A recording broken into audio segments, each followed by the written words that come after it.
Welcome to the Ofrenda. My name is Nicholas Gonzalez. Thanks for coming over. Each episode, we'll get the chance to meet someone new who may not be able to introduce themselves anymore through the stories and memories shared here. Today's guest is a good friend of mine. We met a while ago back in summer stock, actually, and they've gone through quite an interesting journey in their life and career. We just recently reconnected again, and so let me introduce you all to Ali. How's it going? Hi, how are you? I'm good. Just, surviving and staying busy. Yeah, it's crazy times out there.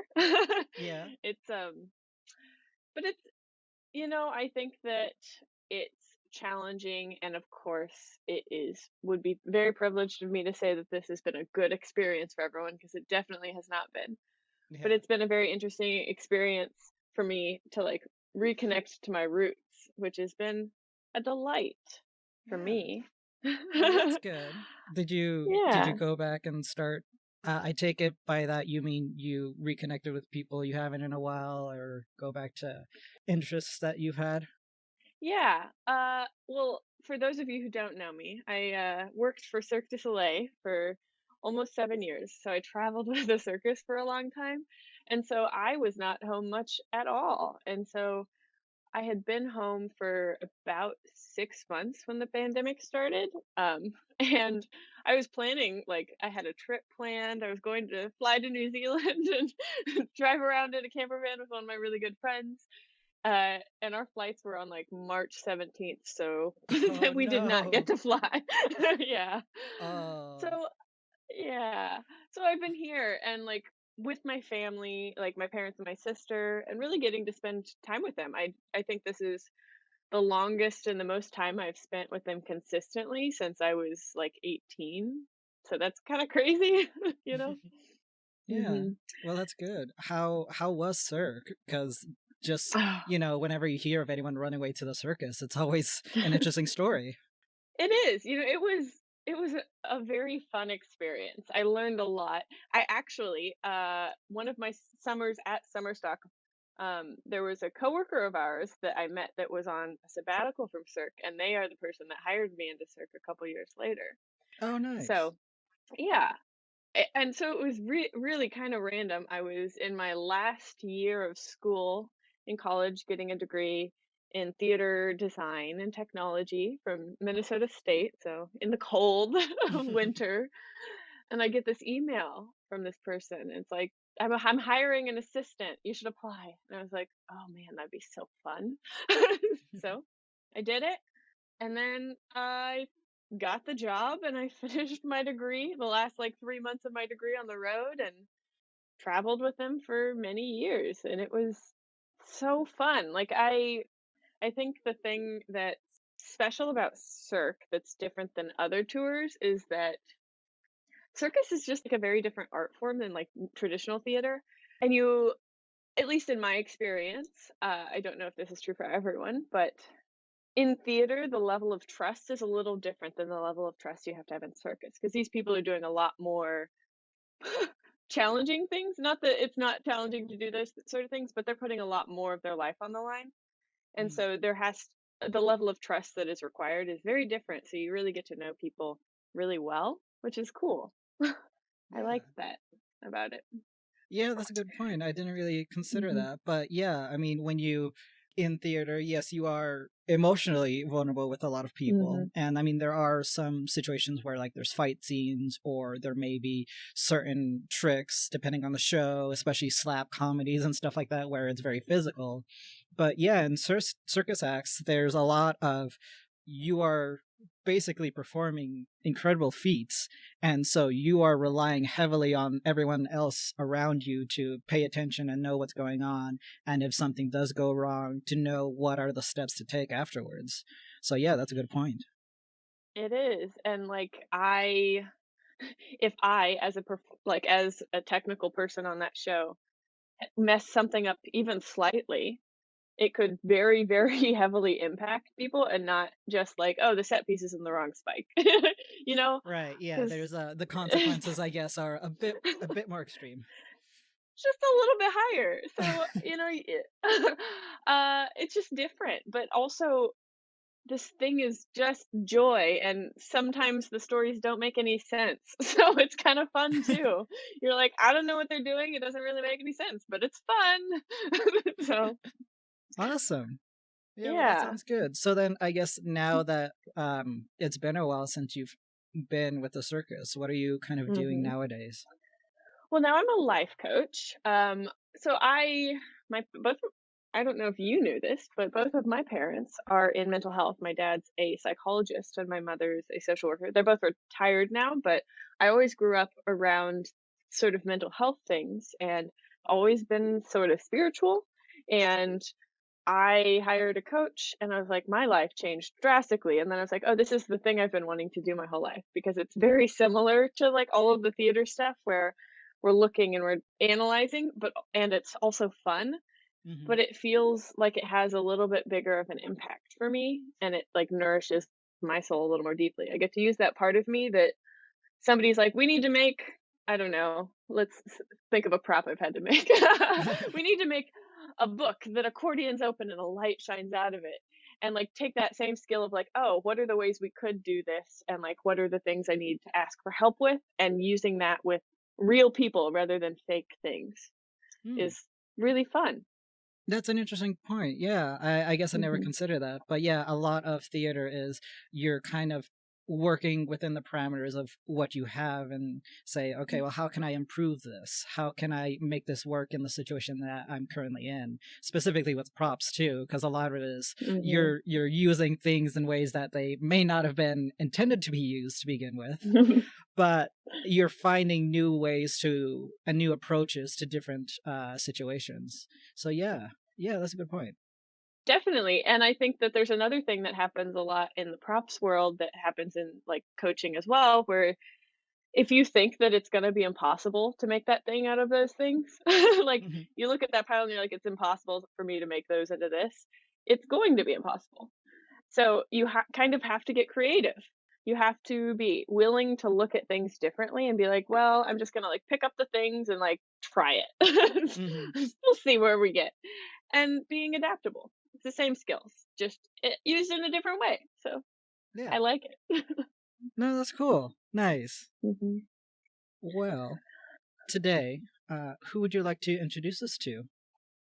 I would love to introduce everyone to my grandfather, Robert Bowman. He was born in 1927 in Stafford County, Kansas. Um, and he and my grandmother actually are kind of the people who inspired my creativity in life. And which is the beautiful part of this story is I remember lots of stories from when I was younger. He had like a wood shop in their basement and out in their garage, and they would make all of these like personalized ornaments for the different seasons out of things. Like he would make the wood things and then my grandma would paint them. And they also did like casting and moldings of, they had a giant garden in the back because he was a farmer and was raised farming and did it all his whole life. And then they moved into like a little bit bigger of a city. So it was still like kind of a small town, Kansas, but bigger, into Larned, Kansas. And then they had this giant garden in the back. And so they had these like big elephant ear leaves. And they made like bird baths by like making a mold and casting a mold out of these leaves. And I just remember watching all of that growing so inspired and like getting to go and make things with them was so much fun. So we're going to be talking about him. Some of the other things I remember about him are he always used to wear like coveralls, like like a with a big zipper up the front. Oh yeah, like I always remember him. the full body, Yeah. like it's an entire separate piece. Yeah. Yeah, like I just like I have this vivid memories of him just in coveralls and like walking around and always smiling and being so warm towards me and my sister because we were the only granddaughters that they had. And so we got special treatment a little bit. But it was nice. I was asking my parents last night what their favorite stories about them were. And I think that my dad's story is kind of this very beautiful metaphor for how he treated his family and his whole life. So my dad was raised on a Holstein farm, so they had some cows and animals and everything, and wheat as well, I think. And one day they had a fire in their farmhouse, and my dad was like 7 years old, and he was in the house with my grandma and his siblings. And my grandpa was out, I think, doing something, not in the house, but out with on the tractor or something. And the house caught on fire, and my dad's younger brother was a baby, and they were all outside, and but the baby was still inside. And my grandma said to my dad, "Go get your grandpa." And he ran out and he goes, "The house is on fire." And my grandfather like runs, and he like jumps over a 5 foot fence and then runs inside, grabs the burning mattress that my uncle was on, my uncle who was a baby at the time, pulls it outside. It's burning his arms a little bit and like throws it out. Like everyone's safe, and like pulling this burning mattress out of this house to make sure everyone's safe. And I just think about that level of care and willingness to do anything to protect his family is kind of the way I always saw him. Yeah, That's and everyone was fine. that's incredible, because I mean, like, you're not only dealing with a fire in the house, but like you said, like, you this is out like in a farm by itself, that you're really kind of relying on each other. So the Mhm. fact that your grandfather literally ran into a burning building to go and Yeah. rescue his son, that's Mhm. that's awesome. It is. And I don't know because I'm not a parent, but I imagine most parents would do that. But Hmm. it's still crazy to think about the fact that not only would they do it, but he did do it. You know, Right, that yeah. It's one of those where, like, you, like, hypothetical, you kind of sit around and talk to us like, "Oh yeah, I would definitely do that if I was in that situation." But like for a lot of us, like, until we experience it, we don't really know what's going to happen. But to Mhm. I guess to know that he actually did do that is interesting, and it's a true testament as to his character as a Yeah. father and a caregiver. Yeah. And he was just such a warm presence in our in life. He and my grandmother got married when he was, I think, at 23 or 24, I can't remember, and she was 17, so they actually eloped. And it wasn't legal when they never were technically legally married because Oh, she lied about her age when they got okay. married. Well, that's fun. It It's is, semantics. but they It's were, fine. yeah, it is. But they were married for 65 years. Oh wow. Crazy. I can't even imagine that that amount of time. But yeah, they got married and they had 4 children. So my dad was the oldest and these other children. And I think about one of the things, not only do I think about my grandfather often, but I also think about my grandmother who's still alive. I love her very much. And she had never, when he passed away, she had never spent a night alone in her life until he passed away because she had lived in her family's house where she had like a lot of sisters and then immediately moved in with my grandfather, and then he went away for some times, but she always had children after then. And so she Mm. had never been alone until he passed away. And that's also says something about her character, that she was so supported and that she's still doing well and here and thriving in life, you know, because it's been, I'm trying to think of the number of years. It was, yeah, almost 5 years since he passed. And I can't imagine having spent 65 years with somebody and then not having them around. Yeah, that's I know for a lot of people that's something that they're kind of afraid of, losing their Hmm. partner. And then I guess in the situation with your grandma, to like actually be alone for the first time for a while, Hmm. that is a lot to go through, because you're not only grieving the loss of your partner or your spouse or anything else, but like you're now grieving companionship in that sense. You're, Yeah. you're grieving that comfort of someone's always there. Yeah, to learn how to be alone at 80, that's Hmm. that sound whoa.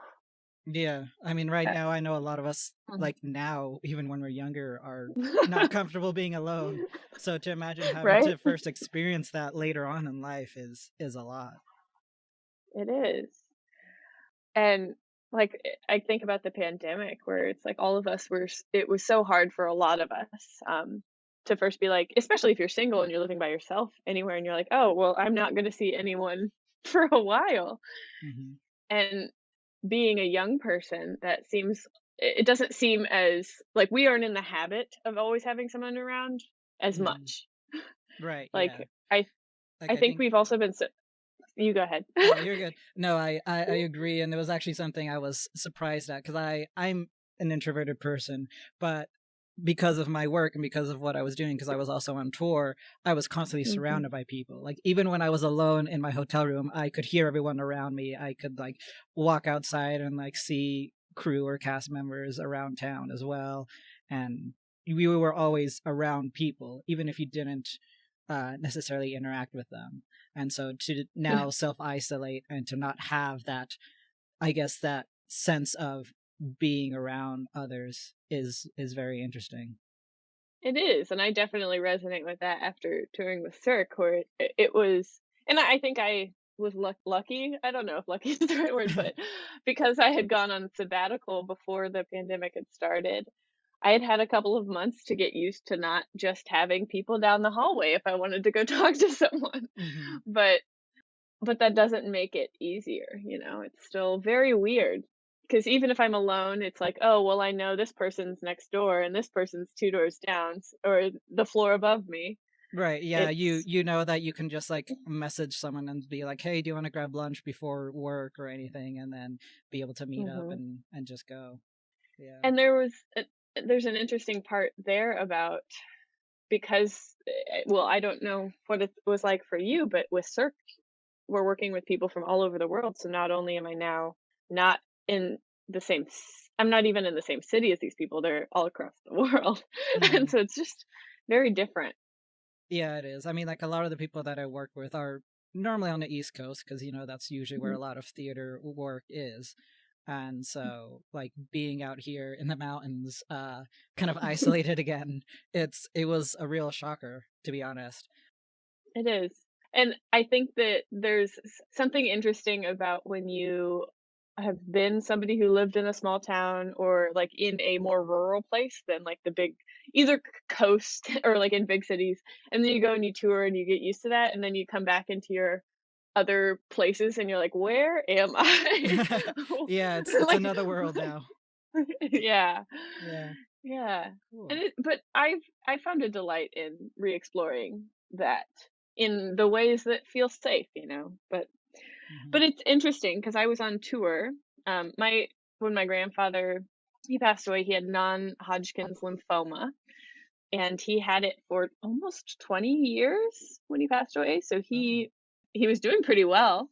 Like I think he probably dealt with it and fought it much harder and lived much longer than most people do with those sorts of diseases. And at the time when it happened, but I was in Japan when it happened and on tour, and it was very interesting to get that news on tour and then be like, oh, the world is still. It was kind of one of those. The world is still moving, and Hmm. I'm here, and then Yeah. flying home.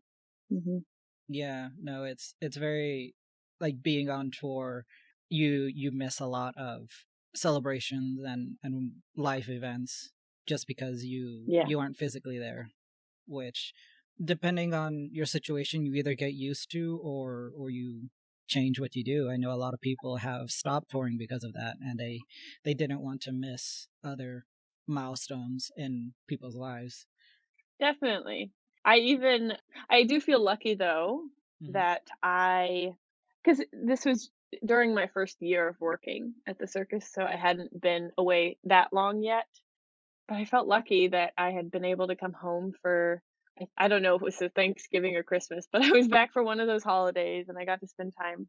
Not it wasn't too long. I have this really funny picture, because he was a farmer his whole life, and I have this picture. I have a cat.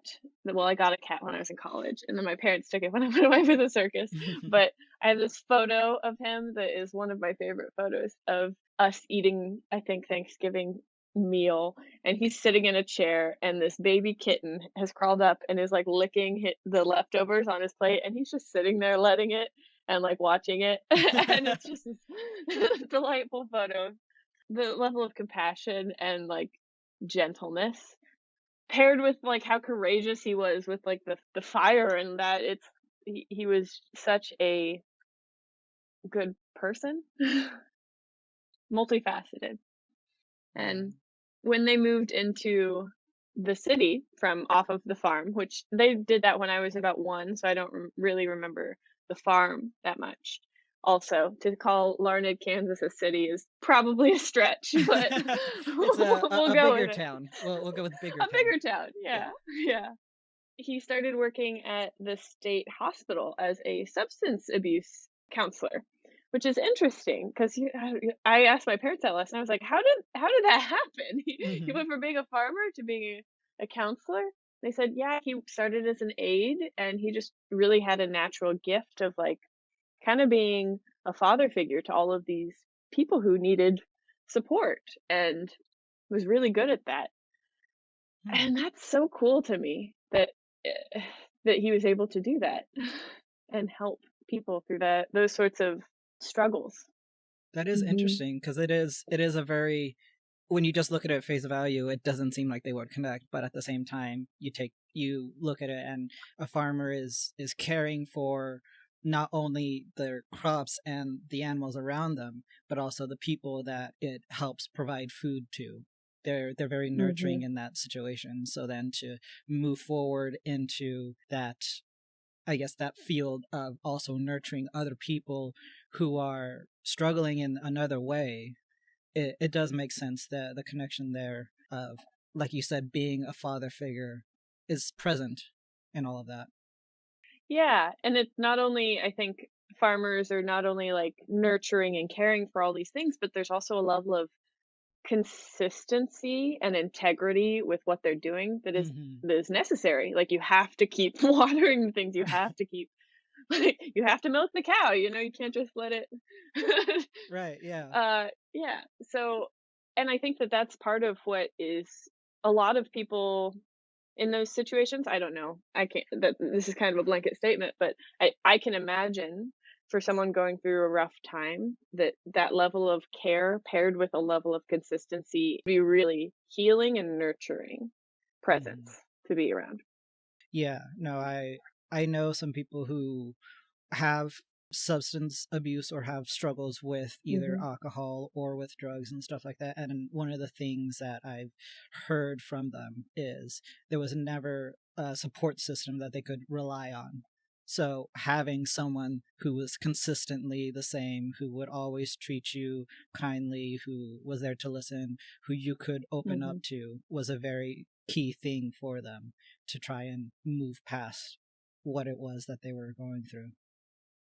Yeah. Yeah, it's kind of funny. I think that in a certain type of way, he and I had made very similar transitions in our life in Hmm. different times, but we had skills and we used them in a very different way Yeah. to help support people. Yeah, that's very true.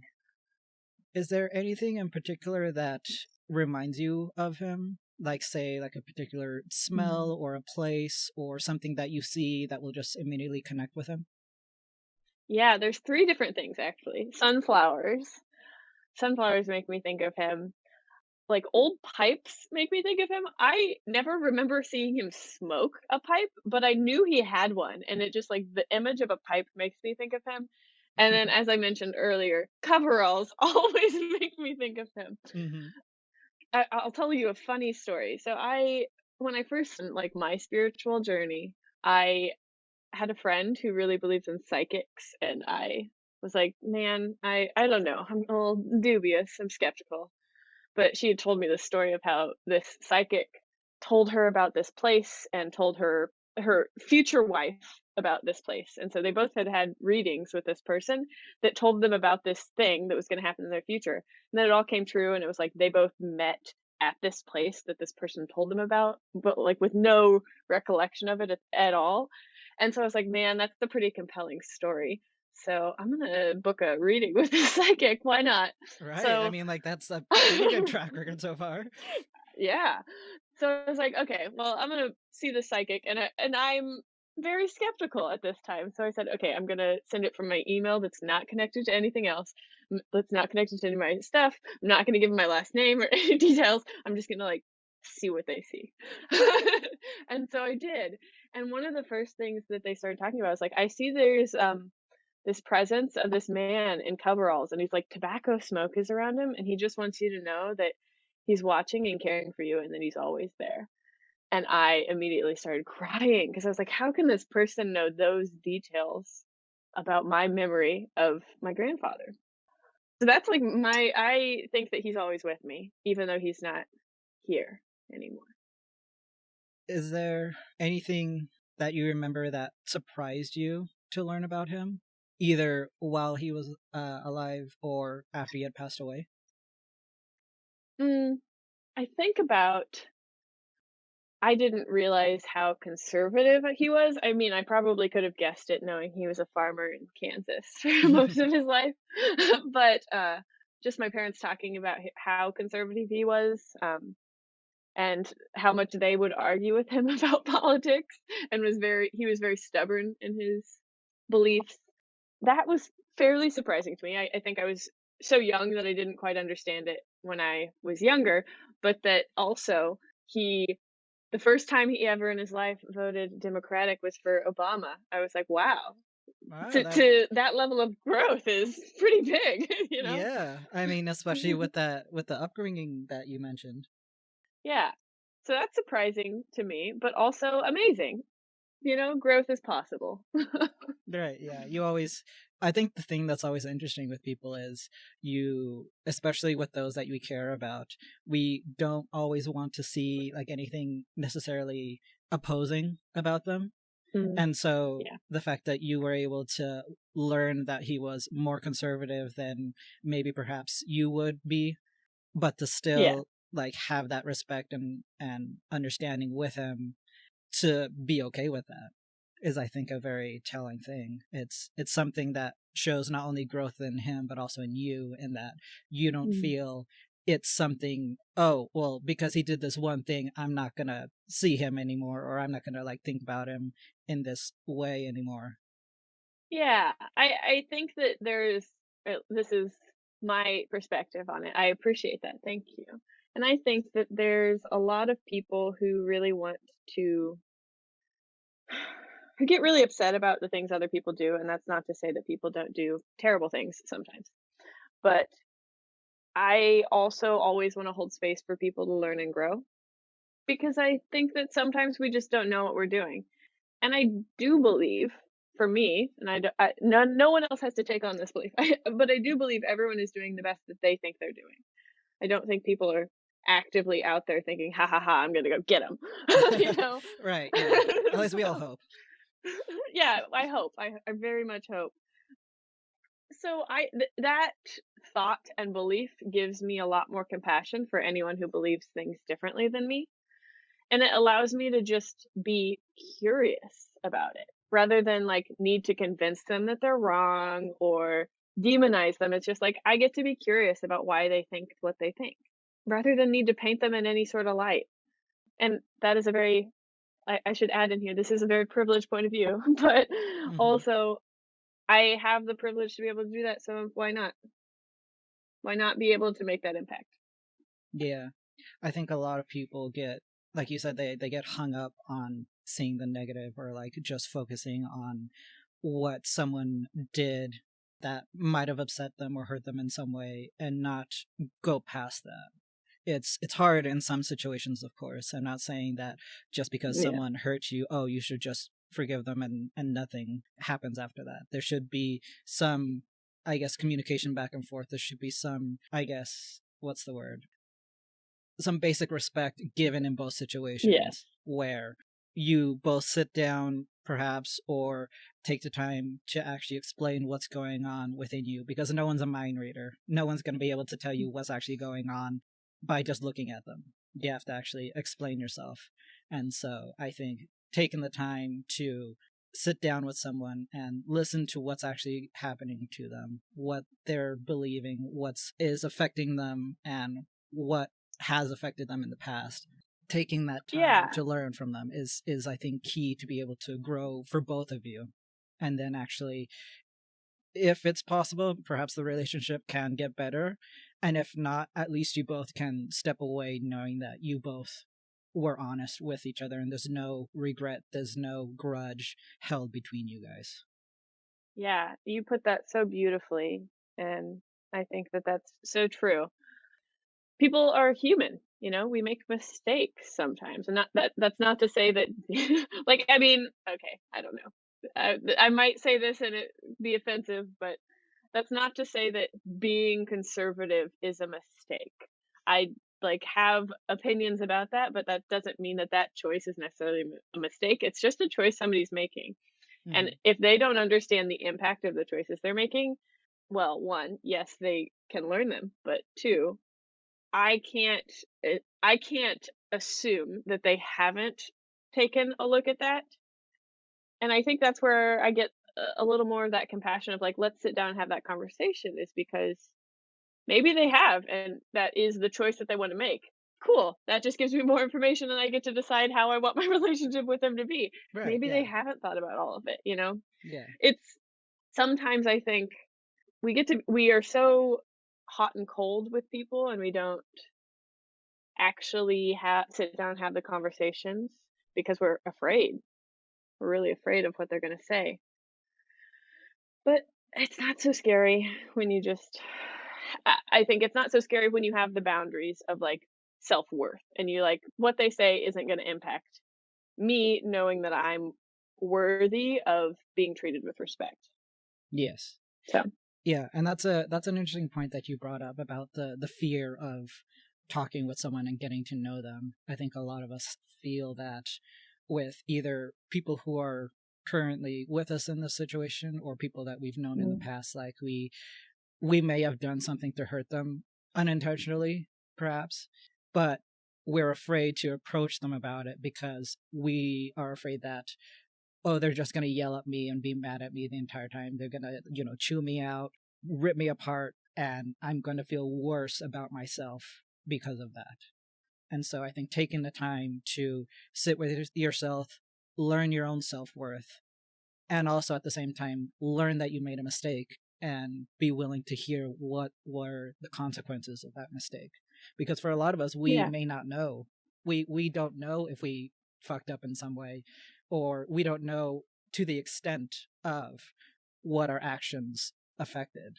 And so being able to be comfortable with the fact to hear it all and sit with it and be okay, this is what I did, let me explain what's going on, and then both of us can move forward and grow from this. yeah. I I think that that willingness to move forward and take responsibility is important. The way that I think about it in my business, at least, is like I always am willing to be wrong about something. I'm always willing to be wrong. Like, I don't think that anyone should take anything I say as like gospel. I'm willing to be wrong.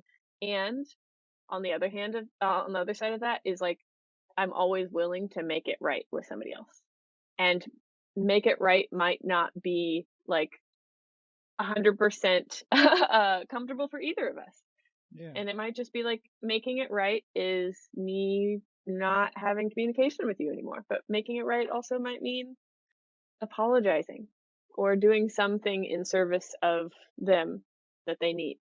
So I think Yeah. if everyone adopted those sorts of mentalities, the world would be a much different place. Yeah, and it definitely sounds like your grandfather had that kind of inner mentality. It may not have been something that he expressed, but Hmm. especially with caring for others so much, there was definitely that kind of root there with him. Yeah. Yeah, I think I very much see that. It was there at the root, whether or not it was conscious or intentional. He definitely cared a lot about other people. And I think that most people do, and they just aren't, they just might not always be in touch with it. And that's why I think that the sitting down with people and having the conversations is important, is because you get to actually hear from another person and have empathy. Yeah, you get to Yeah. practice for sure. Yeah. Yeah. Yeah. But my grandfather was definitely an example of that. I think, I think about all of the times. So I remember running through their house when I was younger. You know, the like 1940s like nightgowns, they were like really frilly and like lots of layers of like tulle or like Oh yeah. sheer fabric. Yeah. Yeah, all So my the stuff that doesn't look comfortable really to sleep in, but still. yeah. So my grandma had some of those, and I would always like put them on and then like a pair of somebody's like shoes and just like run around their house like playing. And he would always play with me, and I remember that. He would they let me like dress up and have fun, and he didn't it wasn't a problem for me to just like let myself be free. That is that is what one of the greatest gifts that my family in general, but also my grandfather have given me. Yeah. If you feel comfortable talking about this, you had mentioned Yeah. that when he did pass away, you were in Japan, you were in another country, and so you weren't able to actually be there when it happened. Did you ever get a chance to come back, I guess, and either find a way to pay respects there, or did Mm. you find a way to do it overseas? Yeah, I did fly back, like 2 days later.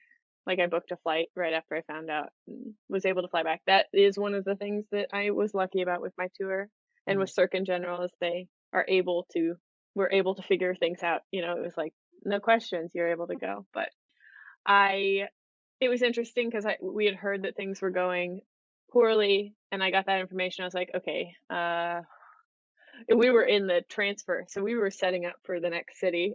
And like that's kind of the worst timing, because I know how the things go and all that sort of stuff. But it Hmm. was just like, okay, so he's not doing well, and then somebody reached out to me. It's like it looks like he's doing better, so you should be able to make it through premiere and then fly home. I was like, okay. And then it was, I think, 3 or 4 days later, I got the phone call and booked a flight, and I made it home, and I was able to be home for about 5 days, be there for his funeral and memorial service. I was a casket bearer and able to be there with my family, which was really helpful. Hmm. I can't imagine having to go through that grief and all of that by myself in Japan. That is very fortunate that you were able to go and participate, because I know there are a lot of Mm. people in, not just in the circus and theater world, but like anyone who travels for work, that's usually one of the things that's hardest, is to be able to be there for life events and stuff like that. So that's good that you were able to step away and take the time that you need. Yeah, I that was the thing I was super grateful for Cirque at being so accommodating with. And I mean, let's be honest, it's like the bare minimum. But I mean, yeah, yeah. but still, it was just they were so like, okay, cool. What do you need? We can book the flight for you if you need that. We can do what do you need us to do to make sure that this is easy for you? And that I was so grateful that they really helped me because Yeah. it was hard. I had a lot of grief and shame about choosing to stay and work rather than go home when they said things were not going well. But it's all it's all exactly what it was, I nothing can have happened differently because it happened exactly the way it was. Right. So, Yeah, it's one of those where you can't fix the past in any way, and it's not like you could have planned any differently, because you can only go off of the information that you have. And so exactly. it's that is something that I know a lot of people deal with, and in all situations where maybe the timing was just off just by a little bit and they weren't able to attend a certain ceremony, or they weren't able to pick up the phone right away when someone called, or didn't see something, and then later on they find out, oh, that was actually an important call, I should have been available, or stuff like that. And it's, I think, one of the hardest things as human to accept about us is that we will fuck up. Like we will do things that perhaps in hindsight may not have been the best choice, or maybe later on we could have avoided this pain if we had done this instead. And so it's hard to not fall into that trap sometimes, especially when strong emotions are brought up with it. But one of the things that are important with growing is kind of accepting that about ourselves, and then still continue to feel the emotions that come with it. Yeah. I mean, I, like, missed the first call of them telling me because I was drunk. I was, like, quite honestly. And I don't like, it's funny because not that that was the instance, but, like, I, at this point in my life now, don't really drink much at all. But at that point, I was in a lot of depression and having just kind of a hard time adjusting to life on the road, and I was, like, blackout drunk, and I woke up the next morning with these, like, "Call me immediately," and, like, 3 missed calls from my mom, and I was like, "Oh, no." And I just knew, there's No. that sinking feeling in your stomach. And that's part of where the shame came from, and it was like, "You know what? I didn't make a mistake. I made the choice that I made at the time, and there's no shame in that. It was just a thing I did, and I don't have to be ashamed of it. I just live life a little differently now, not because of that, but in general." Right, yeah, you take all of your experiences and kind of use them all to steer you in a direction.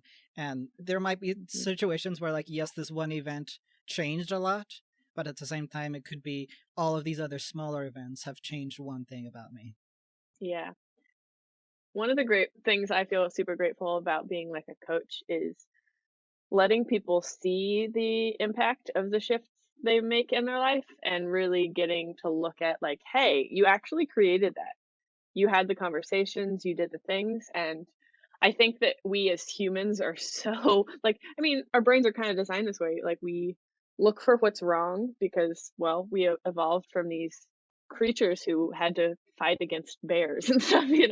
And so we are always looking for what's wrong. And so we look at the past and we're like, I did these things wrong. I did everything's going wrong. And very rarely do we look at, like, what am I doing right in life? And, like, what impact do I have positively, rather than, like, "Oh, no, I said that really embarrassing thing." We Hmm. don't look at, like, "Oh, but, like, I told that person they had a nice dress, and I because I liked it, and it was just the truth, and I changed their whole day, probably." I don't know. But Yeah. we only ever, like we only ever make stories about the negative in our mind rather than the positive. Yeah. And it's so interesting. So I like being able to experience that with people and let people have access to that fun of taking responsibility for the beautiful impact we have in the world, not just the quote unquote mistakes we make. Yeah. No, that's very true. It's actually interesting that you brought that up, because I one of my best friends, she actually, to every woman that she sees on the street, like if she thinks that they look really nice or that they're beautiful, she'll straight up go to them and say, "You look amazing," or "You look beautiful in that dress," or anything else like that. And it'll be out of the blue. It'll be with no other Hmm. context. And I, at first, like when she started doing it, I was like, "Why are you doing that? Like, you don't know them. It's kind of random to just, go up to someone and just start talking to them, let alone give them that compliment, especially in the way that we're kind of raised here in this westernized culture." Yeah. But I started paying attention to the people's face and like their reaction, and every single person that she said that to immediately brightened up and Mm. smiled. And I actually, one person in particular, I saw them walking towards us. We were walking down the street. I think this was actually in San Francisco a couple of years ago. And she was walking up the street. She was, kind of looking down, wasn't really paying attention, like, minding her own business. My friend complimented her on her makeup, and she was very beautiful, but like, because she had her head down, I couldn't really see it that well. And so when she heard my friend's compliment and everything, she lifted her head up, and I saw her walking away, and she had her head held up the rest of the Mm. time and was walking a little bit faster, a little bit brighter. She was able to like move more comfortably within herself. And so yeah, it's we don't celebrate the good things that we do because we feel like they're not important. But in reality, they can truly physically change people. Yeah. Yeah, if we all could just do that more often, and that practice of, like, just complimenting the nice things you see about people, and even just taking the note in your head, even if you don't say it out loud. Saying it out loud is great because you're also changing their day, but even just questioning when our assumptions about the way somebody's doing something. I have this funny story of a friend of mine. We were hanging out in their silo. I'm in Kansas, so we're hanging out inside of their silo, and they're adjusting the rocks that are the steps out of the silo. And I was just watching it, and I was like, somebody could look at this and be like, man, how much of a neat freak do you have to be to like make sure that those rocks are like perfectly aligned?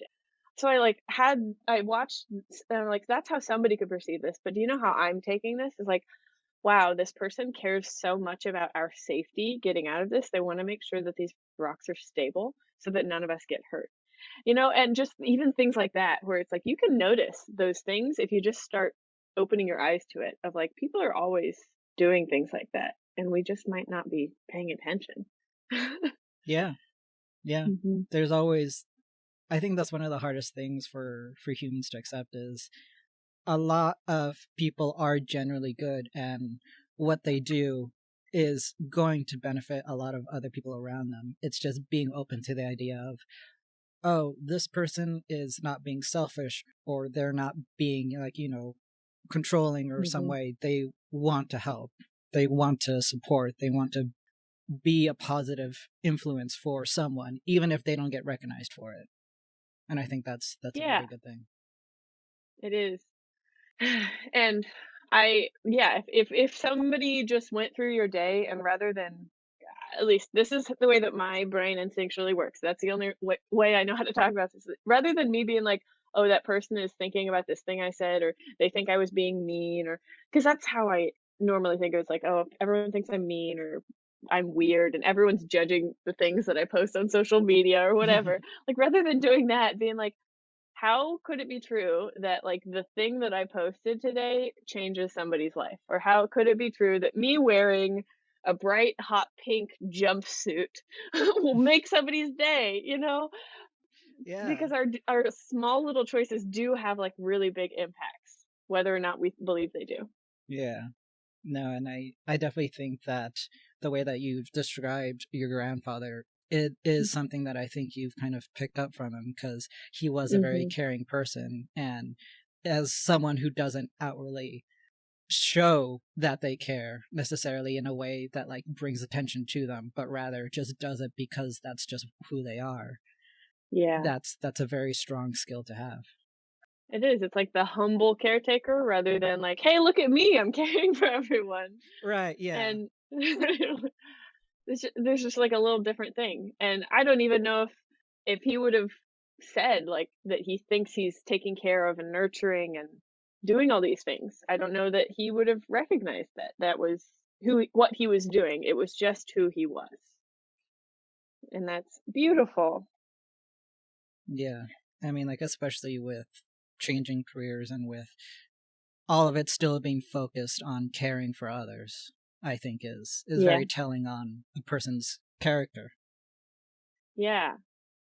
I Yeah, because I mean, like, that whole shift happened because of how things changed for agriculture and how it became so challenging to upkeep farms, once big farms started happening.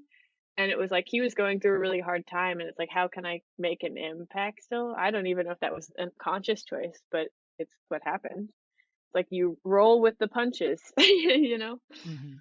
Yeah. And that doesn't mean that he like completely left all those skills behind and was like, okay, go start a new life. It was like, okay, let's see, what can I do to still honor my farming roots by having this gigantic garden in the back that's beautiful and luscious. And like for me as a child, like running around in there, I just remember feeling like I was running in like a fairy garden. And like they would have the like very distinctly remember how much fun I would have when on Easter and like where they would hide the Easter eggs in this like all of the plants. It was so much fun. But yeah, it's just like still doing that, but also caring in a different way as well. And I think that's possible for all of us. When things are getting a little challenging, there's always a way we can adapt that might not always be comfortable, but like it's just in who we are as people to care and how we do it can change. Like, I even think that about people in entertainment is like most of us got into this career because we wanted to make people happy, right? Yeah. You're like, and I think sometimes we take it so seriously. And it's like we're putting on fake shows for people. It's like, Right. Yeah. mhm, I had a friend or a coworker say like we get paid to play make pretend all the time, and mhm, so it is beneficial to kind of remember that root because like you said, like a lot of us get too serious sometimes, or like we don't really see the overall picture for a while, especially depending on like if where we're at our job is very stressful, or we're in a tight situation where we mm, don't feel supported or anything else like that, and we lose that care, and so it can be reflected in our work, and that goes for performers, that goes for technicians, that goes for anyone really involved in the arts in general. Is there's that yeah, root of you want to care for others because what you're doing involves other people. You can't really do specifically live entertainment without a public to see what you're doing. I mean, you yeah, can definitely create things for yourself, and that's great. But part of the draw of theater, of movies, of circus performances is you have an audience. You have someone mm, that you're caring for and that you're performing for. And their reaction sometimes is really what you're seeking from them. yeah.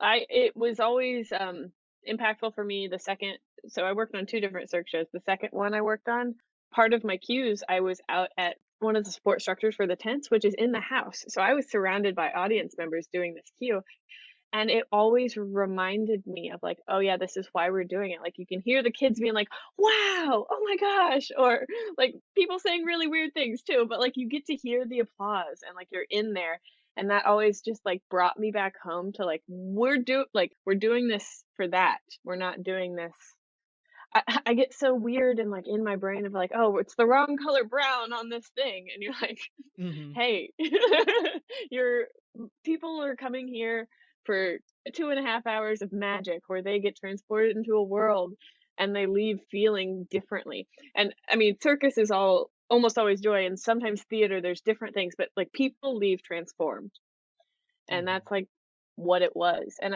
that's what farming is too, is, like, you're caring for these things. People are transformed by the things that you're caring for. They are nourished, like, truly, and same Hmm. with, like, being a substance abuse counselor. It was like he was changing people's lives. Like, it's all the same. Hmm. Well, thank you for coming on and introducing Robert to all of us. He sounds like he was Yeah. a wonderful gentleman to know and a very caring person. Yes.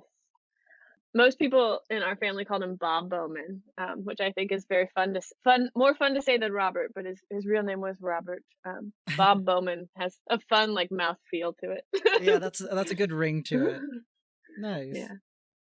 Well, if people want to find you either in social media or online, where can they look? Yeah, you can find me. I have a website. It's alibowman.com.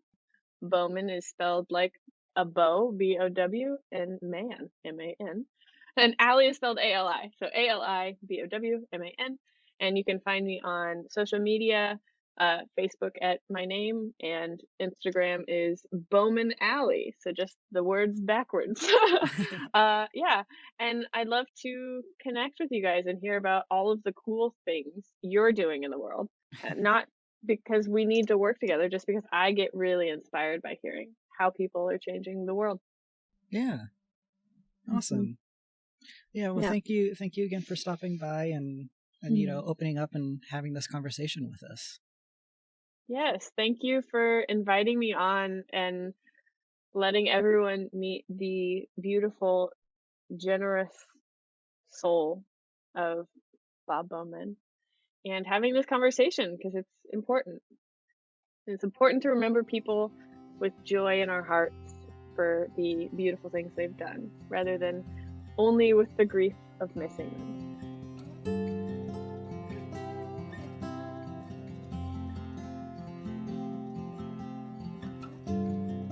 Thank you all for stopping by and meeting Robert. Please like, rate, and subscribe. If you want to reach out and share your own stories, feel free to email us at storiesattheofrenda@gmail.com, and you can follow us on Instagram, Facebook, and YouTube at Stories at the Ofrenda. Be safe out there, and we'll see you all soon. Te quiero.